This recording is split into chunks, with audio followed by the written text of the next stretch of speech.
2 update ಇದೆ. ಒಂದು ಅಯೋಗ್ಯ 2 ಇನ್ನೊಂದು ಮೋಡ ಕವಿದ ವಾತಾವರಣ. ಈ ಎರಡೂ ಸಿನಿಮಾಗಳು ಬೇರೆ ಬೇರೆ ಥರದ ಕಾನ್ಸೆಪ್ಟ್ ಇರುವಂಥದ್ದು. ಒಂದು ಮೋಡ ಕವಿದ ವಾತಾವರಣ ಇದು ಸಿಂಪಲ್ ಸುನಿಯವರ ಸಿನಿಮಾ. ಜೂನ್ 16ನೇ ತಾರೀಕು ಸಂಜೆ 5:30ಕ್ಕೆ ಈ ಚಿತ್ರದ ನಾಯಕನ ಟೀಸರ್ ರಿಲೀಸ್ ಆಗುತ್ತೆ. ಸೊ ಈ ನಾಯಕ ಯಾರು ಅಂದರೆ ಶೀಲಂ ಎಂ ಸ್ವಾಮಿ ಅಂತೇಳಿ. ಸೊ ಇವರು ಸಿಂಪಲ್ ಸುನಿಯವರ ಗರಡಿಯಲ್ಲಿ ಬೆಳೆದಂಥ ಒಬ್ಬ ಕಲಾವಿದರು. ಸೊ ಫಸ್ಟ್ ಟೈಮ್ ಗುರುಗಳ ಚಿತ್ರದಲ್ಲಿ ನಾಯಕರಾಗಿ ಪರಿಚಯ ಆಗ್ತಾ ಇದ್ದಾರೆ. ಮೋಕ್ಷಾ ಕುಶಾಲ್ ಏನಿದ್ದಾರೆ ಇವರು ಈ ಚಿತ್ರದ ನಾಯಕಿ. ಮತ್ತೊಬ್ಬ ನಾಯಕಿ ಅದು ಸಾತ್ವಿಕ, ಓಂ ಪ್ರಕಾಶ್ ಅವರ ಮಗಳು. ಸೊ ಇವರು 3 ಜನ ಇರುವಂತಹ ಸಿನಿಮಾ. ಈ ಚಿತ್ರದ ಒಂದು ಪ್ರಮೋಷನ್ಗೋಸ್ಕರ ಒಂದು ಚಿಕ್ಕ ಪ್ರೊಮೋ ಮಾಡಿದ್ದಾರೆ. ತುಂಬ ಚೆನ್ನಾಗಿದೆ. ನಾಯಕ ಮತ್ತು ನಿರ್ದೇಶಕರು ಒಟ್ಟಿಗೆ ಸೇರಿ ಈ ಒಂದು ಪ್ರೊಮೋ ಮಾಡಿರುವಂಥದ್ದು. ಇಲ್ಲಿ ಅಂದರೆ ನಾಯಕ ನಟ ಪ್ರಮಾಣ ವಚನ ಮಾಡ್ತಿರುವಂಥದ್ದು. ಅಂದರೆ ಸಿನಿಮಾ ರಂಗಕ್ಕೆ ಬರ್ತಿದ್ದೀನಿ, ಏನೇನು ಮಾಡಲ್ಲ, ಏನೇನು ಮಾಡ್ತೀನಿ ಅನ್ನೋವಂಥದ್ದನ್ನು ಇಲ್ಲಿ ಅಷ್ಟೇ ತಮಾಷೆಯಾಗಿ ಕಾಮಿಡಿ ಕಿಕ್ ಕೊಡುವಂಥ ಒಂದು ಟೀಸರ್ ಇದು.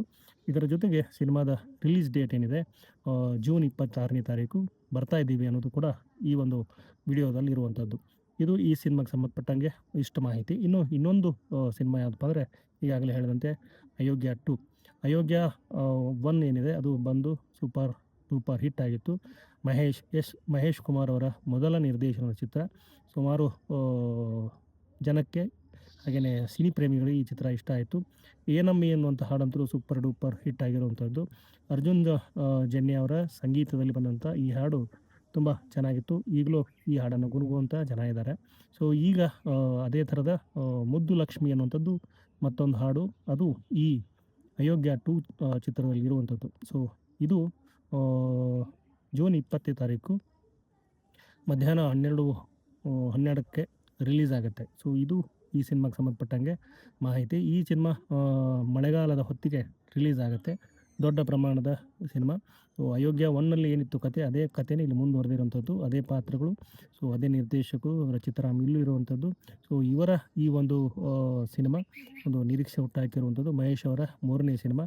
ಫಸ್ಟ್ ಅಯೋಗ್ಯ, 2ನೇದು ಮದಗಜ, ಅದಾದಮೇಲೆ ಅಯೋಗ್ಯ 2. ಸೊ ಇಲ್ಲಿ ಏನು ಮಾಡ್ತಾರೆ ಅನ್ನುವಂಥ ಒಂದು ವಿಶೇಷವಾದ ನಿರೀಕ್ಷೆ. ಜೊತೆಗೆ ಮೋಡ ಕವಿದ ವಾತಾವರಣ ಟೈಟಲ್ ಚೆನ್ನಾಗಿದೆ. ಹಾಗೆಯೇ ಕಂಟೆಂಟ್ ಕೂಡ ಚೆನ್ನಾಗಿರುತ್ತೆ ಸಿಂಪಲ್ ಸುನಿಯವರ ಸಿನಿಮಾಗಳಲ್ಲಿ. ಸೊ ಇಲ್ಲಿ ಆ ಒಂದು ನಿರೀಕ್ಷೆ ಇದೆ ಅಂತ ಹೇಳ್ತಾ ನನ್ನ ಈ ಒಂದು ವಿಡಿಯೋನ ಇಲ್ಲಿಗೆ ಎಂಡ್ ಮಾಡ್ತಿದ್ದೀನಿ. ವಿಡಿಯೋ ನೋಡಿದಂಥ ಪ್ರತಿಯೊಬ್ಬರಿಗೂ ಧನ್ಯವಾದಗಳು.